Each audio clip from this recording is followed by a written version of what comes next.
இந்த வீடியோ வந்து ஒரு ஆச்சரியமான ஒரு வீடியோங்க. என்னன்னு பார்க்கலாங்களாங்க?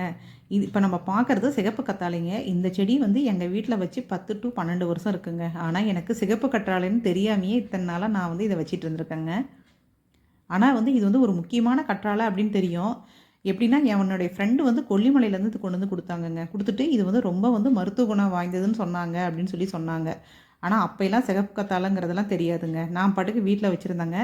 இதை நாங்கள் பறித்து நாங்கள் நிறையா டைம் ஜூஸ் போட்டு குடிச்சிருக்கோம். ஃபேஸ்க்கு, ஹேர்க்கு எல்லாம் நிறைய இது வந்து யூஸ் பண்ணியிருக்கோங்க.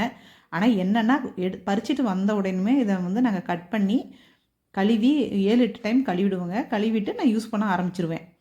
ஆனால் இன்றைக்கி தாங்க இதை கட் பண்ணி அதே மாதிரியே இன்றைக்கே பறிச்சுட்டு வந்தாங்க. பறிச்சுட்டு வந்துட்டு இதை கழுவி கட் பண்ணலான்னு கட் பண்ணிட்டு இருந்தப்போ ஒரு ஃபோன் வந்ததுங்க. ஃபோனுக்காக நான் வந்து வச்சுட்டு போயிட்டேங்க. போயிட்டு திரும்பியும் ஒரு 2 ஹவர்ஸ் கழிச்சு தாங்க வேலையெல்லாம் முடிச்சுட்டு வந்தேன். முடிச்சுட்டு வந்து பார்த்தா பிளேட்டு ஃபுல்லாக ஒரே ரத்தமாக இருந்ததுங்க. என்ன இப்படி இருக்குது அப்படின்னு சொல்லிட்டு பார்த்தா அப்புறம் தாங்க ஞாபகம் வந்தது. ஓ, இது சிகப்பு கத்தாழை போல் அப்படின்ட்டு. அது வரைக்கும் தெரியாதுங்க.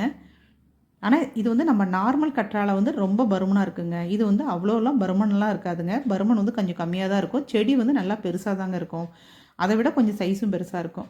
ஒரு செடி தாங்க இருக்குது. நிறையா செடியை வந்து நான் வந்து எடுத்து ஏன்னா பருமன் சன்னமாக இருக்குன்னு சொல்லிட்டு நிறையா எடுத்துட்டேன். ஆனால் அழிக்காமல் இருக்கணுங்கிறதுக்காக ஒரு செடியை மட்டும் மெயின்டைன் பண்ணிகிட்டே இருந்தேன். ஆனால் இனிமேல் கண்டிப்பாங்க நிறைய செடியை வளர்த்துவோங்க. வளர்த்துட்டு நிறைய பேத்துக்கு இந்த செடியை வந்து நாமளும் கொடுக்கலாம். ஆனால் இவ்வளோ நாளாக வந்து இப்படி வச்சுருக்கமே நினச்சாதாங்க ஆச்சரியமாக இருக்குது. இப்படி நம்ம வேஸ்ட் பண்ணிட்டோமே அப்படின்னு சொல்லிட்டு. ஏன்னா இதெல்லாம் அரிதாக கிடைக்கக்கூடிய ஒரு வெரைட்டி தானேங்க. இந்த வீடியோ பிடிச்சிருந்தா அப்படியே சப்ஸ்கிரைப் பண்ணுங்கள், லைக் பண்ணுங்கள், ஷேர் பண்ணுங்கள்.